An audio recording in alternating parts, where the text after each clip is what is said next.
Existe demência da idade ou isso, na verdade, é uma interpretação errônea que o paciente realmente tem? Essa é a primeira mentira deslavada que nós vamos fazer hoje, né? Uhum. Quando a gente fala de doença neurodegenerativa, Virgílio, a gente tende a pensar em pessoas mais idosas, né? Uhum. Porque ao longo do tempo aquilo vai degenerando e vai causando a demência. E invariavelmente alguém já conhece ou já conheceu aquele senhor que é colocado por todo mundo como aquele ali é o senhorzinho mais esquecido, ele já tá demenciado, isso é demência senil, é Uhum. demência da idade. Existe demência da idade ou isso, na verdade, é uma interpretação errônea do que o paciente realmente tem? Essa é a primeira mentira deslavada que nós vamos fazer hoje, né? Uhum. Não existe demência senil. Então, esse é um primeiro conceito que a gente tem que romper, né? Existem, sim, alterações da capacidade de aprendizado com o envelhecimento. Então, você pode ter uma alteração leve da atenção, uma alteração da função executiva. E o que diferencia isso de realmente ser uma demência, de ser uma doença, né? É um pouco do que o Lucas vinha comentando. Então, eu só intitulo algo como doença, como demência, quando aquilo interfere na minha capacidade de executar as coisas do dia a dia. Então, por exemplo, eu posso começar a esquecer onde eu coloco as chaves, onde eu coloquei um objeto, mas isso não interfere nas minhas tarefas do dia a dia. Então, esse é um esquecimento que pode sim ocorrer com a idade, é um esquecimento muito mais atencional, né? Muito mais um quadro de não ter uma atenção ali para a ação que você está fazendo. Agora, os quadros demenciais reais, esses quadros, então, onde, por exemplo, eu começo a deixar todo dia as minhas panelas queimando no fogo, eu começo a me perder em lugares que eu sabia muito bem onde eram. Esses quadros, sim, a gente começa a pensar no contexto de demência.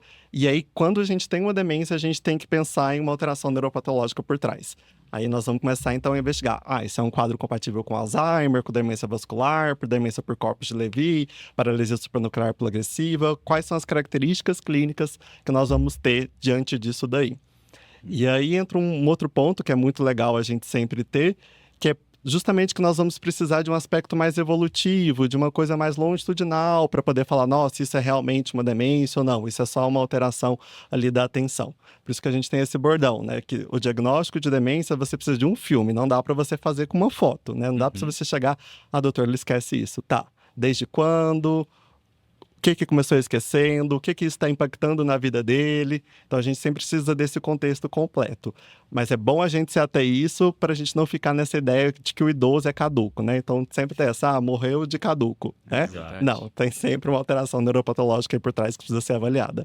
Perfeito. E o Lucas chegou a citar uma situação que eu acho que é comum, logicamente, do atendimento do geriatra, mas que muita gente às vezes deixa passar e que pode ser ali um diferencial importante para tentar identificar a doença, que é a ida da própria família à consulta com o geriatra. O quão importante é a família estar sempre preocupada, ir até o médico junto com o idoso, e até que ponto isso pode ajudar, porque muitas vezes o próprio idoso ele acha que ele não está doente, né? Uhum. Quão importante é essa dedicação da família no momento do diagnóstico? O que isso ajuda o médico? Não, isso é pedra fundamental, né? Como o Lucas explicou no início, até parte, por exemplo, do contexto do Alzheimer, a pessoa não ter percepção dos próprios sintomas. Então, ela não percebe, né, por exemplo, que ela está esquecendo as coisas do dia a dia.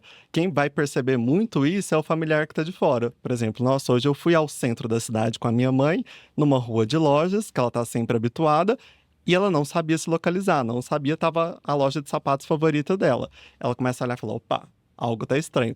A paciente em si, só, nossa, tá estranho, né? Mas ela não tem aquele insight, né? Ela não teve aquela autopercepção de que aquilo ali estava errado.